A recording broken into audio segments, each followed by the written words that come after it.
హరీష్ రావు గారికి ఇలా ఏదో పవర్ పాయింట్ ప్రజెంటేషన్ ఇస్తాడట కదా, నేను 2 సూటి ప్రశ్నలు అడుగుతా.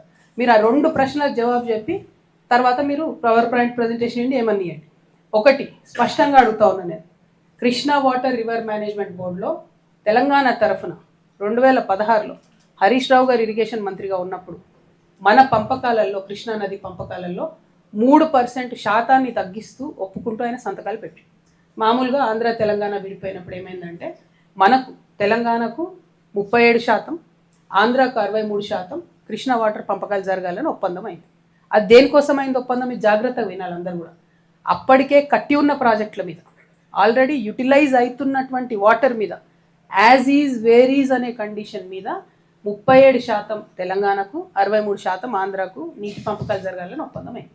తర్వాత హరీష్ రావు గారే ఇరిగేషన్ మంత్రి, మరి ఆయన అప్పుడు కాళేశ్వరరావు అని పిలిపించుకున్నాడు. ఆయనకు నీళ్ళ గురించి నాకే మొత్తం తెలుసు అని చెప్తాడు కాబట్టి దాన్ని ఏం చేసిండు హరీష్ రావు గారు 2016లో 3% కృష్ణానదిలో నీళ్లు తగ్గిస్తూ 34% తెలంగాణకు, 66% ఆంధ్రాకు అని చెప్పి ఒప్పందం మీద సంతకం పెట్టి, అది కరెక్టా కాదా హరీష్ రావు గారు, మీరు జవాబు చెప్పాలి. నా విఘ్నతకే వదిలేస్తున్నాం అంటే మాత్రం తెలంగాణ ప్రజలు కూడా వారి విఘ్నతను ప్రదర్శిస్తారు. అట్లా కాదు, ఇది కరెక్టా కాదా, ఇది ప్రజెంటేషన్లో మీరు ఆన్సర్ చెప్పి ప్రజెంటేషన్ ఇచ్చుకోండి. రెండవది, అసలు జూరాల సోర్స్ పాయింట్ తీసి మీరు శ్రీశైలంకి ఎందుకు మార్చారు, మార్చడానికి కలిగినటువంటి సాంకేతిక కారణం ఏంది. ఆనాడు కేసీఆర్ గారు కూడా ప్రజెంటేషన్ ఇచ్చినప్పుడు పాకాల జూరాల ఒక లింక్ పెడతామని ఇంకోటి చాలా చెప్పారు.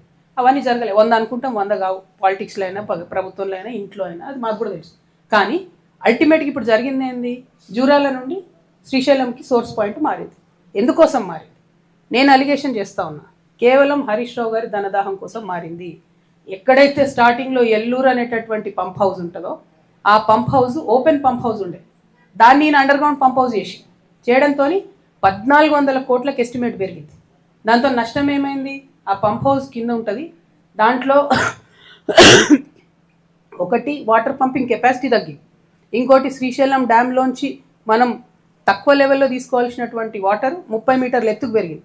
అంటే నిండుంటేనే తప్ప తీసుకోవడానికి ఉండదు, కింద లెవెల్లో తీసుకోవడానికి లేదు, అట్లా నష్టం. ఇంకోటి పంపింగ్ కెపాసిటీ నష్టం.